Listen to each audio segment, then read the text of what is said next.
கர்த்தருக்கே மகிமை உண்டாவதாக. கிறிஸ்துவின் சீஷர்கள் ஊழியங்களிலிருந்து உங்கள் அன்பு சகோதரன் ப்ரூஸ். பிதாவாகிய தேவனுடைய அன்பும் கர்த்தராகிய இயேசு கிறிஸ்துவின் கிருபையும் பரிசுத்த ஆவியானவருடைய அந்யோன்ய வழிநடத்தலும் பாதுகாப்பும் அரவணைப்பும் உங்கள் யாவரோடும் இருப்பதாக. ஆமென், ஆமென், ஆமென். மீண்டும் ஒரு விசையாக இந்த தொலைக்காட்சியின் மூலமாய் உங்களை சந்திப்பதில் பெருமகிழ்ச்சி அடைகிறேன். கர்த்தருடைய பரிசுத்த பிரசன்னமும் ஆறுதலும் உங்களோடு இருப்பதாக. ஹல்லேலூயா.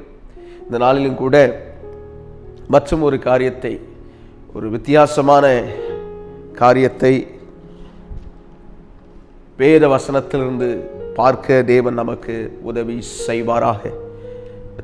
தேவன் இதை யாருக்காய் பேசுகிறார் என்று அவர் அறிந்திருக்கிறார்.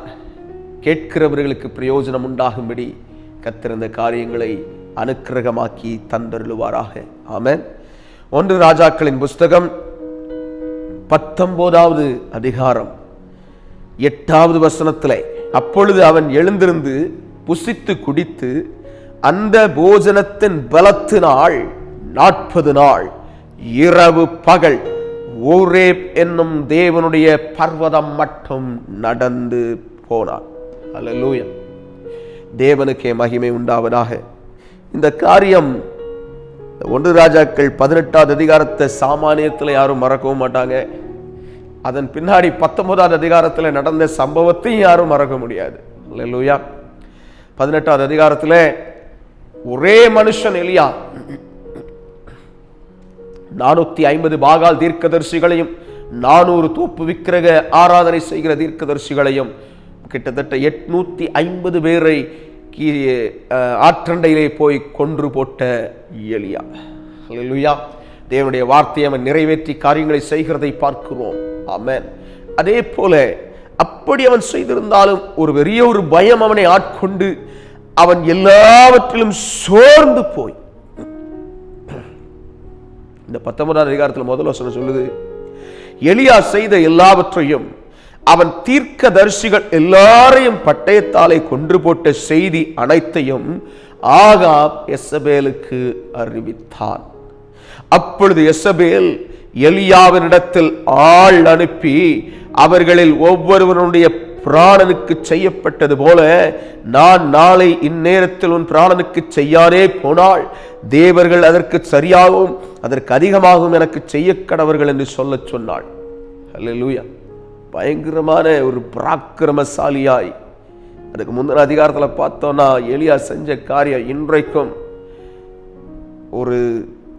ஒரு மனித ஒருவர் ஊழியத்திலே நான் இப்படி செய்ய வேண்டும் என்று சொல்லி விரும்பி, இதை செய்ய வேண்டும் என்று சொல்லி விரும்பி ஆண்டவரிடத்திலே கேட்கிற ஒரு காரியமாயிருக்கிற ஒரு கேரக்டர் யாரு? எலியா. வேதம் சொல்லுகிறது, எலியாவும் ஏனோக்கும் தான் சரீரத்தோட பரலோகத்துக்கு போனவர்கள். அதனால பண்டிதர்கள் அல்ல அநேகர் சொல்றாங்க 2 சாட்சிகள் இறங்கி வரப்போறது எலியாவும் ஏனோக்குமா இருக்கலாம் என்று பேசுகிறார்கள். பல விதங்கள் இருக்கிறது. ஸோ இப்படி எலியா அப்படிப்பட்ட ஒரு பராக்கிரமசாலியான ஒரு மனுஷன். ஆனா அவனுக்குள்ள என்ன வந்துச்சு? 3வது வசனம், அவனுக்கு அது தெரிந்த போது எழுந்து தன் பிராணனை காக்க யூதாவை சேர்ந்த பெயர் செபாவுக்கு புறப்பட்டு போய் தன் வேலைக்காரனை அங்கே நிறுத்தி விட்டான். அல்லேலூயா. கூட சப்போர்ட்டுக்கு ஆள் இருந்தது கூட ஸ்டாப் பண்ணிட்டு, அடுத்து பாருங்க 4வது வசனம், அவன் வண்ணாந்திரத்தில் ஒரு நாள் பிரயாணம் போய் ஒரு சூரை செடியின் கீழ் உட்கார்ந்து தான் சாக வேண்டும் என்று கோரி, போதும் கர்த்தாவே, என் ஆத்துமாவை எடுத்துக்கொள்ளும், நான் என் பிதாக்களை பார்க்கலும் நல்லவன் அல்ல என்று சொல்லி ஒரு சூரை செடியின் கீழ் படுத்துக் கொண்டு நித்திரை பண்ணினான். பயங்கரமான ஒரு சோர்வு. பராக்கிரமசாலியாய் போய் ஒரே ஆள் நின்று, கர்த்தர் தெய்வமானால் கர்த்தரை தொழுது கொள்ளுங்கள், பாகால் தெய்வமானால் அவனை தொழுது கொள்ளுங்கள் என்று சொல்லி, எந்த மட்டும் 2 நினைவுகளால் குந்தி குந்தி நடப்பீர்கள் என்று சொல்லி தைரியமாய் பேசின எலியா. எசபேல் சொன்ன ஒரு வார்த்தையில, என்ன ஒரு ஸ்டேட்மெண்ட்ல பயந்து போய் தன் பிராணனை காக்க ஓடி போகிறான்.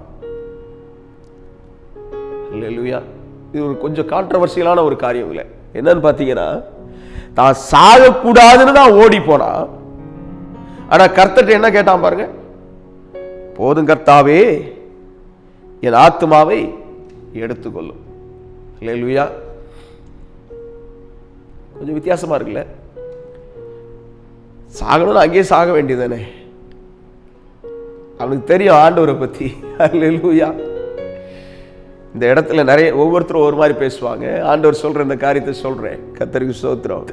ஆண்டவருக்கு எலியாவை பத்தி தெரியும், எலியாவுக்கும் ஆண்டவரை பத்தி தெரியும். எந்த ஜெபங்களை ஆண்டவர் கேட்பார் என்பதையும் அவன் அறிந்திருந்தான். அல்லேலூயா. உயிருக்கு பயந்து ஓடி வர்ற இடத்துல நீங்க என்ன எடுத்துக்கங்க ஆண்டவர் சொன்னா இதுவும் அதே தானே, மரித்து போகிறதுக்கு ஆயத்தமா இருக்கிறது அர்த்தம்.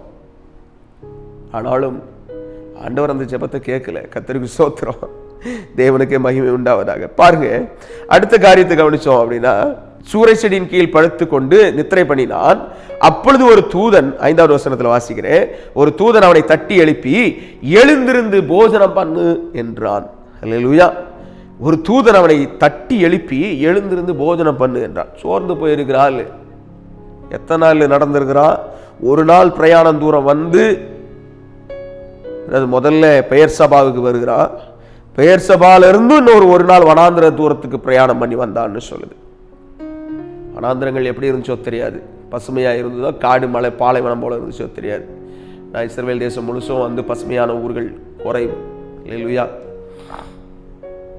முழுக்க முழுக்க ஒரு டெசர்ட்டான ஒரு வில்டர்னஸ்னா ரொம்ப மோசமா இருக்கும். அந்த மாதிரியான ஒரு சூழ்நிலை. அப்படிப்பட்ட இடத்துல தள்ளி போய் நின்று ஒரு சூறைச்செடியை பார்த்து அதுக்கு கீழே படுத்து கிடக்குறான். அவனை பார்த்து கர்த்தர் வந்து நீ ஏன் இங்க வந்தன்னு கேட்கல, தட்டி எழுப்புறாரு. அல்லேலூயா. ஒரு தூதர் அனுப்பி என்ன பண்றாரு, தட்டி எழுப்பி எழுந்திருந்து போஜனம் பண்ணு என்றான்.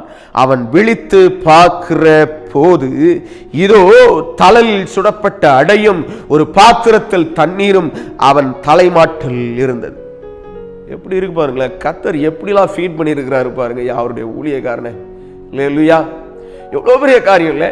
ஒரு பாத்திரத்துல தண்ணீரும் தலையில சுடப்பட்ட அடையும், சாப்பிட்டுட்டு தண்ணியும் குடி அப்படின்னு கொடுத்துட்டு போனா, அப்பொழுது அவன் புசித்து குடித்து திரும்ப படுத்து கொண்டான். முதல்ல சாப்பிட்டாச்சு, சாப்பிட்டுட்டு உண்ட களைப்பில் படுத்தானோ இல்லை பயத்தில் படுத்தானோ அதெல்லாம் சொல்லல. சாப்பிட்டா திரும்ப படுத்துட்டான், அவ்வளோதான். படுத்த பிறகு திரும்பவும் பாருங்க 7வது வசனம், கர்த்தருடைய தூதன் திரும்ப 2ஆம் தரம் வந்து அவனை தட்டி எழுப்பி எழுந்திருந்து போஜனம் பண்ணு, நீ பண்ண வேண்டிய பிரயாணம் வெகு தூரம் என்றான். அல்லேலூயா. முதல்ல போஜனம் பண்றதுக்கு சொன்னா, போஜனம் பண்ணிட்டு திரும்ப படுத்துட்டா ஆண்டவர்கிட்ட என்ன பண்ணணும்னு கேட்கல. 2வது தட்டி எழுப்புன உடனே சொல்றான், நீ எழுந்திருந்து போஜனம் பண்ணு. கம்யூனிகேஷன் வருது. டேய், உன்னை படுத்து கிடக்கையாட வச்சிருக்கிற, நீ வா என்கிட்ட அப்படின்னு சொல்லி கர்த்தர் அவனை கிட்ட பேசுற ஒரு காரியம் வருது. அல்லேலூயா. இன்றைக்கும் அநேகர் தேவனுடைய சித்தத்தை அறியாமல், தேவனுடைய திட்டம் அவருடைய வாழ்விலே என்னது என்பதை அறிந்து கொள்ள முடியாமல் ஒரு இடத்திலே வந்து ஸ்டாக்னேட் ஆகி அப்படியே நின்று அந்த இடத்தை விட்டு நகராமல் அந்த இடத்திலே தங்கி விடுகிறதை பார்க்கிறோம். கர்த்தர் கொடுத்த ஒரு சில காரியங்களை வைத்துக் கொண்டு அந்த இடத்திலே நின்று விடுகிறதை பார்க்கிறோம். அன்றைக்கு எலியாவுக்கு சொன்னது போல எல்லாருக்கும் ஆண்டவர் சொல்ல மாட்டேங்கிறாரே. அல்லேலூயா. நாம் ஆண்டவரத்துல கேட்கும் போதுதான் சொல்லுவாரு. அங்க எலியாவுக்கு கேட்காமலே வந்துச்சு வார்த்தை. அல்லேலூயா. ஒரு வித்தியாசமா இருக்கு பாருங்க இந்த செட்டப். இந்த காரியத்தை கவனித்து பார்த்தீர்களானால். ஆமென். அப்படி அவனை தட்டி எழுப்பி எழுந்திருந்து போஜனம் பண்ணு, நீ பண்ண வேண்டிய பிரயாணம் வெகு தூரம் என்றான். எவ்வளவு நேரம் தூங்கினா நாங்க எழுதல. ஒருவேளை காலையில சாப்பாடு இல்லை, மதியம் சாப்பாடு இல்லை, நைட்டு சாப்பிட்டுட்டு அடுத்த நாள் மதியமா நைட்டை எப்ப சாப்பிட்டான்னு தெரியாது. எழுந்திருந்து போஜனம் பண்ணி நீ பண்ண வேண்டிய பிரயாணம் வெகு தூரம் என்றான். அல்லேலூயா. இந்த காரியத்தை அவன் கேட்ட உடனே 8வது வசனத்தில் வாசிக்கிறோம், அப்பொழுது அவன் எழுந்திருந்து புசித்து குடித்து அந்த போஜனத்தின் பலத்தினால் 40 நாள் இரவு பகல் ஒரே பெண்ணும் தேவனுடைய பர்வதம் மட்டும் நடந்து போனான். அல்லேலூயா. இன்றைக்கு இருக்கிற மாடர்ன் மேப்ல கிட்டத்தட்ட ஒரு 450 கிலோமீட்டர் தான் அவன் இருந்த இடத்துல இருந்து அந்த ஓரே பர்வதம். 40 நாள் இரவும் பகலும் நடந்தான்னு சொல்லுது பைபிள். ஸ்லோவா நடந்தானா வேகமா நடந்தானா எப்படி நடந்தான்னு தெரியல. 40 நாள் இரவும் பகலும் நடந்து அந்த தேசத்துக்கு போறான்னா எவ்வளவு பாடுகளை, the wilderness life, அந்த வனாந்திரத்தின் வாழ்க்கை மிகவும் கொடூரமான ஒரு வாழ்க்கையா இருந்திருக்க கூடும்.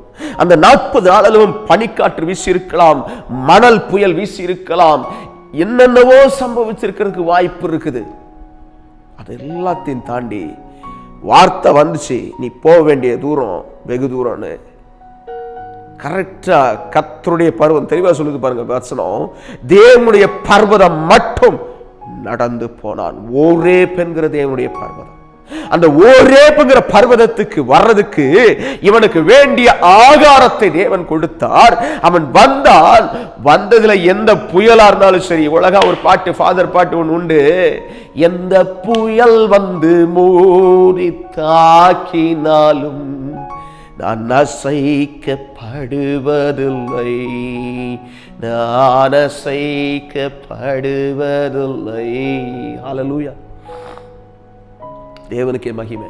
என்ன வந்தாலும் பரவாயில்ல, I will go to the destination whatever God set up to me. எனக்காய் தேவன் வைத்திருக்கிற அந்த இடத்துக்கு போயிருவேன்னு சொல்லி எலியா நடந்து ஓரேப் எனும் தேவனுடைய பர்வதம் மட்டும் வந்தான். அல்லேலூயா. தேவனுடைய பர்வதம் மட்டும் அவன் நடந்து வருகிறதற்கு அவனுக்குள்ளே இருந்த வாஞ்சை, ஆசை, இதெல்லாம் கொஞ்சம் கவனிச்சோம்னா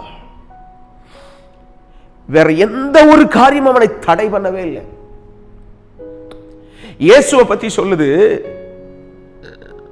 அவர் ஞானஸ்நானம் பெற்று கரையேறுகிறார். அந்த ஞானஸ்நானம் பெற்று கரையேறி வந்த பிறகு ஆவியானவராலே பிசாசினால் சோதிக்கப்படுகிறதுக்கு வனாந்திரத்திற்கு கொண்டு போகப்பட்டார். ஹல்லேலூயா.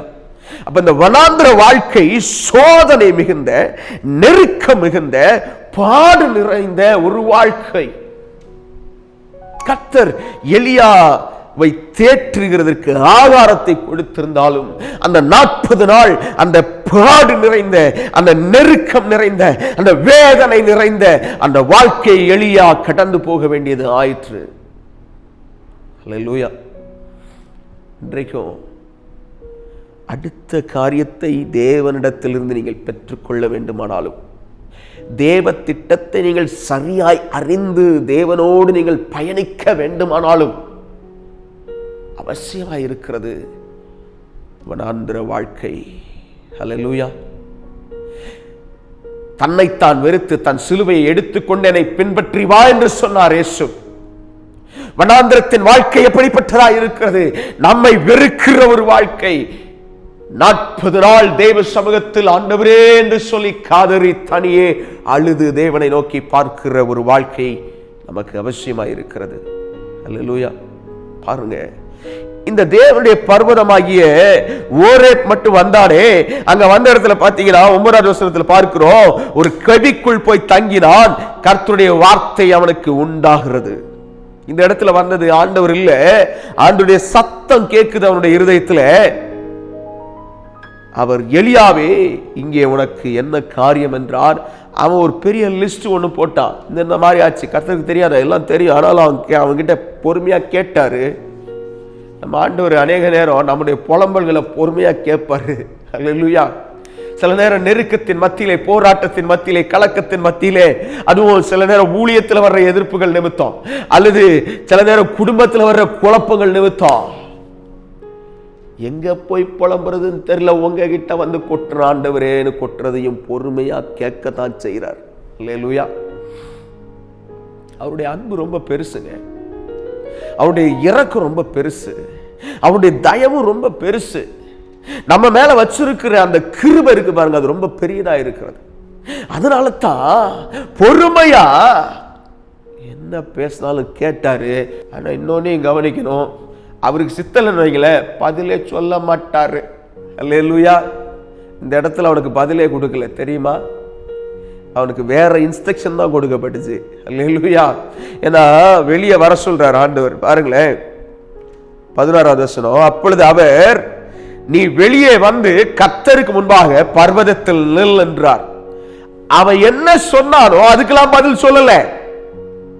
சில நேரம் நம்முடைய புலம்பல்களை அவர் பொறுமையா கேட்டாலும் பதில் வரல. ஆனா எதுக்கு தெரியுமா? அவர் நம்மளை தூக்கி எடுத்து நமக்கு கொடுக்கப்பட்ட வேலையை நம்ம செய்யறதுக்கு அவர் விரும்புகிறார் அர்த்தம்.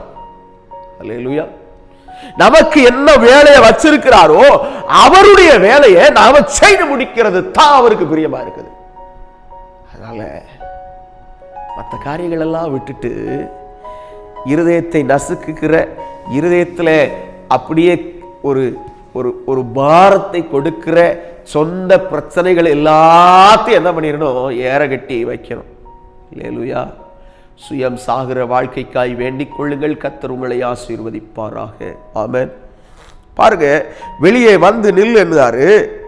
கர்த்தருக்கு முன்பாக பர்வதத்தில் நில் என்றார். அப்பொழுது இதோ கர்த்தர் கடந்து போனார். கர்த்தருக்கு முன்பாக பர்வதங்களை பிளக்கிறதும் கண்மலைகளை உடைக்கிறதுமான பலத்த பெருங்காற்று உண்டாயிற்று. இந்த காத்து கேட்டிருக்கீங்களா இல்லை கேள்விப்பட்டிருக்கீங்களா தெரியல. எங்க ஊர் பக்கங்கள்ல பயங்கரமா அடிக்கும் காத்து. அல்லேலூயா. அது சில நேரம் மரங்களை முறிச்சு போடுறத பார்த்துருக்குறோம். இந்த இடத்துல சொல்லுது, இந்த வசனம் சொல்லுது, பர்வதங்களை பிளக்கிறதும் கண்மலைகளை உடைக்கிறதுமான பலத்த பெருங்காற்று. அப்ப எப்படி இருந்திருக்கும்னு பாருங்களேன். அந்த சிச்சுவேஷனை யாரும் இதை பார்த்திருப்பாங்களான்னு தெரியாது. எலியா இதை கவனிச்சான்னு பார்க்கிறோம். அல்லேலூயா. பாருங்க, அவ்வளவு ஒரு பெரிய ஒரு பலத்த பெருங்காற்று உண்டாயிற்று. ஆனாலும் அந்த காற்றிலே கர்த்தர் இருக்கவில்லை. ஆமென். பலத்த காற்று பயங்கரமா அடிச்சுது. கண்மலையே உடைக்கிற மாதிரி அடிச்சுதான். ஆனாலும் அந்த காத்துல கர்த்தர் இல்லை. காற்றுக்கு பின் பூமி அதிர்ச்சி உண்டாயிற்று. பூமி அதிர்ச்சியிலும் கர்த்தர் இருக்கவில்லை. ஹல்லேலூயா. பூமி அதிர்ச்சியில கூட கர்த்தர் என்ன பண்ணல? இருக்கல. ஆமென். பூமி அதிர்ச்சிக்கு பின்பு அக்கினி உண்டாயிற்று. அக்கினியிலையும் கர்த்தர் இருக்கல. அக்கினிக்கு பின்பு அமர்ந்த மெல்லிய சத்தம், ஒரு நிசப்தமான ஒரு சத்தம் உண்டாயிற்று. அதை எலியா கேட்டபோது, அழகா எழுதியிருக்கு பாருங்களேன். இந்த மனுஷனுக்கு தேவனை அறிந்த அறிவை குறித்து இதில் பார்க்கணும். அவர் பெரிய காத்தடிச்சப்போ இவன் வெளியே வந்து நிக்கல. பூமி அதிர்ச்சி வந்தப்போ வெளியே வந்து நிக்கல. அக்கினி வந்தப்போ கூட வெளியே வந்து நிக்கல. ஆனா மெல்லிய அமர்ந்த சத்தத்தை எலியா கேட்டு வெளியே வந்து நின்றான். எப்படி வர்றான் பாருங்க. தன் சால்வையினால் தன் முகத்தை மூடிக்கொண்டு வெளியே வந்து முகத்தை மூடிட்டான். எதுக்கு? அவனுக்கு தெரியும் கர்த்தரை அப்படிதான் அவன் பார்க்க முடியும். ஹல்லேலூயா. தேவனுக்கே மகிமை உண்டாவதாக. வந்தா பாருங்க, கெபியின் வாசலில் நின்றான். அப்பொழுது எலியாவே, இங்கே உனக்கு என்ன காரியம் என்கிற சத்தம் அவனுக்கு உண்டாயிற்று. ஹல்லேலூயா. ஏன் இங்க வந்து நிக்கிற அப்படின்னு ஒரு சத்தம் கேட்குது. உள்ள கெபிக்குள்ள என்ன சத்தம் கேட்டுச்சோ அதேத்தான் இங்கேயும் கேட்குது. கெபிக்குள்ள இவன் என்ன சொன்னானோ அதேத்தான் திரும்பவும் சொல்றான். ஆமென். கர்த்தர் அதை பொறுமையாய் கேட்டார். ஆனா கர்த்தர் சொன்ன ஆன்சர் என்ன தெரியுமா? அஜெண்டா, கர்த்தருடைய சித்தம், கர்த்தருடைய திட்டம். அநேக நேரம் என் பிரச்சனைக்கு, அதாவது தேவையில்லாத பிரச்சனைக்கு, தேவையில்லாத மனக்குழப்பத்துக்கு, விளங்குதான சொல்றது, இவன் பயப்பட்டிருக்கவே வேண்டாம். யாருக்கு? எசபேலுக்கு. அவன் சொன்னதை பாருங்க, என் பிராணனையும் வாங்க தேடுகிறார்கள், நான் ஒருவன் மாத்திரம் இந்தியா இருக்கிறேன்.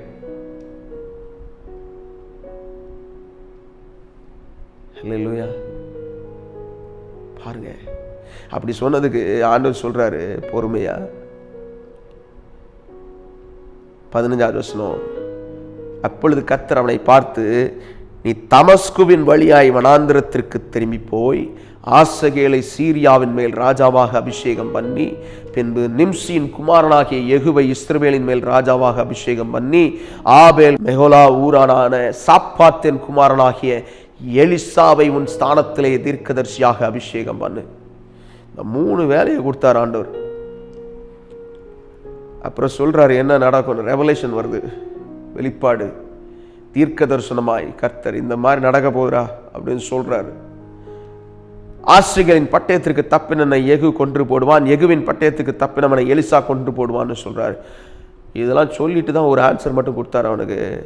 ஆனாலும் பாகாலுக்கு முடங்காது இருக்கிற முழங்கால்களை, அவனை முத்தம் செய்யாது இருக்கிற வாய்களை உடைய 7000 பேரை இஸ்ரவேலிலே மீதியாக வைத்திருக்கிறேன் என்றார். ஹல்லேலூயா. அவன் நிறைய சொன்னா, அதுக்கெல்லாம் ஆன்சர் சொல்ல. நான் மட்டும்தான் மீதியா இருக்கிறேன். அவருடைய நினைப்பு பாருங்க, நான் மட்டும்தான் இருக்கிறேன் ஆண்டவரே, வேற ஒருத்தர் இல்லை ஆண்டவரேன்னு சொல்லி கதறான். என்னையும் கொன்று போட பார்க்கிறாங்க. மற்ற காரியங்களுக்கு அவனுக்கு பதில் சொல்லலை, ஆனா இதுக்கு சொன்னாரு, 7000 பேரை மீதியா வச்சிருக்கிறேன். ஆமென், ஹல்லேலூயா. இதுல ஒரு விஷயத்தை கவனிக்கணும். தான் மட்டும்தான் இருக்கிறேன்னு நினைச்சு அவன் ஆண்டவர்கிட்ட பேசினாலும், 7000 பேரை மீதியா வச்சிருக்கிறேன் ஆண்டவர் சொன்ன காரியத்தினுடைய இன்னொரு தாற்பயம், இன்னொரு ஆங்கிள். தேவன் தனியே பிரித்து எடுத்து வைத்திருக்கிறவர்களை ஒரு நாளும் மறக்க மாட்டார். ஹல்லேலூயா. ஒரு நாளும் மறக்க மாட்டார். அவருடைய எண்ணிக்கையிலே தேவன் பத்திரப்படுத்தி அந்த பரிசுத்தவான்களை, தேவனுக்கென்று பிரித்தெடுக்கப்பட்டிருக்கிற கூட்டத்தை, தேவனோடு இணைந்திருக்கிற ஒரு கூட்டத்தை அவர் ஒரு நாளும் மறப்பதில்லை. அவர்களை நினைவு கூர்ந்து எலியாவினிடத்தில் பேசின கர்த்தர். ஹல்லேலூயா.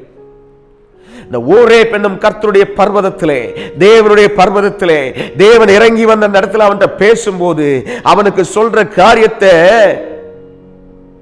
அவன் செய்தானான்னு பார்த்தீங்கன்னா இல்லை. எலிசாவை மட்டும் அபிஷேகம் பண்றதுக்கு போறதை பார்க்கிறோம். அதுவும் எலிசாவை சால்வையை போட்டு அவனை கூப்பிடுறதை பார்க்கிறோம். மற்ற காரியங்களை அவன் செய்யல. எப்படிலாம் இருக்கு பாருங்க. அவ்வளவு ஒரு நெருக்கத்துக்குள்ளான ஒரு மனிதன். ஆனாலும் ஆண்டவர் அவன் மேல இறக்க வச்சு அவனை பலப்படுத்தி அவனை பரலோக ராஜ்யத்துக்குள்ளே மாம்சத்தோடு கொண்டு போனார்னு பார்க்கிறோம். ஹல்லேலூயா. பாருங்க 19வது வசனத்துல, அப்படியே அவன் அவிட விட்டு புறப்பட்டு போய் 12 ஏர் பூட்டி உழுத சாப்பாத்தின் குமாரனாகிய எலிசாவை கண்டான். அவன் 12ஆம் ஏரை ஓட்டிக் கொண்டிருந்தான். எலியா அவன் இருக்கும் இடம் மட்டும் போய் அவன் மேல் தன் சால்வையை போட்டான். ஹல்லேலூயா. ஆமென். இதுதான் அவன் செய்தான். தேவனுடைய திட்டத்தை முழுமையாய் எலியா முடிக்கல. அதனால சிலர் சொல்லுவாங்க, அவனுக்கு வச்சிருந்த ஊழியத்தை அவன் முடிக்கல, அதனால அவன் திரும்ப வருவான்னு சொல்றாங்க. ஹல்லேலூயா. தேவ சித்தம் எப்படியோ அப்படியே ஆக கிடவது. ஆமென். இந்த தேவனுடைய பர்வதத்தை குறித்து நாம் பார்ப்போமானால், தேவன் இறங்கி வந்து உறவாடின இடம், தேவனே இறங்கி வந்து பேசின இடம். உங்களுக்கும் நமக்கு வேண்டிய ஒரு அற்புதமான ஒரு அனுபவம் வேண்டுமானால், தேவன் நம்மோடு பேசுகிற, தேவன் நம்மோடு உறவாடுகிற ஒரு இடம் நமக்கு அவசியம். பழைய ஏற்பாட்டில் இங்க அங்கன்னு ஒரு சில இடங்கள் தான் இருந்துச்சு. கர்த்தராகிய இயேசு சொன்னாரு, பிதாவை எங்கும் தொழுது கொள்ளும் காலம் வருகிறது, அது இப்பொழுதே வந்திருக்கிறதுன்னு சொன்னாரு. அதனால நீங்க உங்க வீட்டில இருந்து, நீங்க எந்த இடத்துல இருந்து ஆண்டவரை உண்மையா தேடினாலும் அந்த இடத்துல அவர் இறங்கி வருவார். 40 நாள் எப்படி அந்த வனாந்திர வாழ்க்கையிலே தன்னுடைய எல்லா காரியத்தையும் எதிர்த்து போராடி அந்த தேவ பர்வதத்திற்கு அவன் போய் சேர்ந்தானோ, அப்படி போல இந்த வனாந்திர வாழ்க்கையா இருக்கிறதுக்கு ஏதுவா இருக்கின்ற இந்த உபவாச நேரங்களை குறித்து இந்த 40 நாள் அளவும் தேவ சமூகத்திலே அமர்ந்திருந்து ஆண்டவரே என்று கர்த்தரை நோக்கி பாருங்கள். கர்த்தர் நிச்சயமாக அவருடைய சத்தத்தை நமக்கு தொனிக்க பண்ணுவார். ஹல்லேலூயா. அவர் இரக்கமுள்ளவராக இருக்கிறார், அவர் கிருபையுள்ளவராக இருக்கிறார், அவர் நீதியுள்ளவராக இருக்கிறார். அவர் நிச்சயமாக இதை செய்துமார். என்கிட்ட ஆண்டவர் பேசவே இல்லையே பிரதர், நான் எவ்வளவோ கதறி பார்க்கிறேன், நான் எவ்வளவோ தேடி பார்க்கிறேன், ஆண்டவர் என்கிட்ட பேசவே இல்லையே.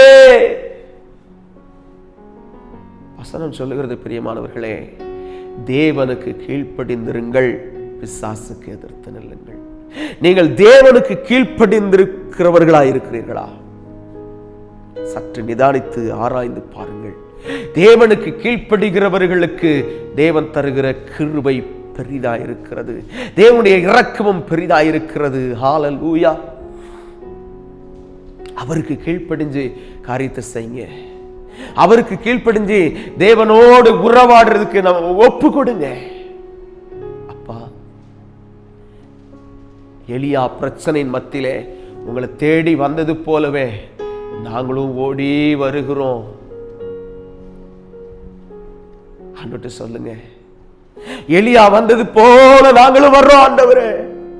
ஒரு போராட்டம், கலக்கம், பிரச்சனை, வேற எங்கேயும் போகாதீங்க. எலியா வந்தது போல தேவனுடைய பர்வதம்னு சொல்லுது. அன்றைக்கு ஒரு சில இடங்கள் இன்றைக்கு இயேசு கிறிஸ்துவின் மூலமாய், கர்த்தராகிய இயேசு கிறிஸ்துவின் மூலமாய் நீங்க எந்த இடத்துல இருந்து தொழுது கொண்டாலும், எந்த இடத்துல இருந்து கர்த்தரை உண்மையாய் தேடினாலும் அந்த இடத்திலே கர்த்தருடைய பிரசன்னம் இறங்கி வரும். அந்த இடத்திலே தேவனுடைய ஆவியானவர் இறங்கி வந்து உங்களை திடப்படுத்தி, உங்களை பலப்படுத்தி, தம்முடைய திட்டத்தை உங்களுக்கு அறிவித்து நீங்கள் எதை செய்ய வேண்டும் என்று சொல்லுவார். அதை கட்டாயம் செய்திடுங்கள். எலியா செய்தது போல செய்யாதிருங்கள். எலியா கர்த்தருக்கு இந்த இடத்துல செவி கொடுத்து காரியங்களை செய்யவில்லை. அப்படி போல் நாம் செய்யக்கூடாது பிரியமானவர்களே. கவனமாய் இருப்போம், தேவ சித்தத்தை செய்வோம், தேவனை அறிய வேண்டிய விதமாய் அறிந்து தேவனோடு இடைப்பட்டு காரியத்தை செய்வோம். கர்த்தர் பெரிய காரியங்களை செய்வார். இன்று நாம் பார்த்த இந்த வார்த்தையின்படி ஆண்டவரே, அந்த வில்டர்னஸ் லைஃப் எனக்கும் கொடுங்க. அந்த தேவ பர்வதத்துக்குள்ள உங்க கிட்ட வர வரைக்கும் அந்த வில்டர்னஸ் எல்லா எதிர்ப்பையும் தாண்டி வரட்டும். கேட்போமா? கண்களை மூடி ஜெபிப்போம். நல்ல தகப்பனே, இந்த போராட்டமான இந்த வனாந்திரத்தின் வாழ்க்கையில் எந்த பிரச்சனைகள், போராட்டங்கள் எதுவா இருந்தாலும் ஆண்டவரே, உம்மை அண்டிக் கொண்டு உம்மை பின்பற்றி வருகிறதுக்கான கிருபைகளை எங்களுக்கு தாரும். எங்களை நிறைவாய் நிரப்பி ஆசீர்வதித்தருளும். உம்முடைய திவ்ய கரத்தை எங்க மேல வைங்க. உங்க கிருபையினால் எங்களை மூடுங்க. தாழ்த்தி ஒப்பு கொடுக்கிறோம். பெரிய காரியங்களை செய்யுங்க ஆண்டவரே. அரவணைச்சு கொள்ளுங்க ஆண்டவரே. ஆசீர்வதிங்க ஆண்டவரே. திடப்படுத்துங்க ஆண்டவரே. பலப்படுத்துங்க ஆண்டவரே. எங்களை தாழ்த்துகிறோம், அர்ப்பணிக்கிறோம். உம் சித்தம் மாத்திரம் நிறைவேறட்டும். கர்த்தராகிய இயேசுவின் நாமத்தில் இந்த வில்டர்னஸ் லைஃப்ல இருந்து ஆண்டவரே நாங்கள் எழும்பி தேவ பர்வதமாகிய உம்முடைய சமூகத்துக்கு வருகிறதுக்கு உதவி செய்யுங்க. கர்த்தருடைய கிருபையின் கரம் இருப்பதாக. கர்த்தராகிய இயேசுவின் நாமத்தில் எங்களை தாழ்த்தி ஒப்பு கொடுத்து ஜெபிக்கிறோம் ஜீவனுள்ள நல்ல பிதாவே. ஆமென், ஆமென், ஆமென். ஹல்லேலூயா. கர்த்தர் தாமே இந்த காரியங்களை செய்து முடித்து அவருடைய சமூகத்திலே வந்து அவருடைய இளைப்பாறுதலை பெற்றுக்கொள்ளும்படிக்கு தேவன் அனுக்கிரகம் பாராட்டி தந்தருளுவாராக. ஆமென், ஆமென், ஆமென்.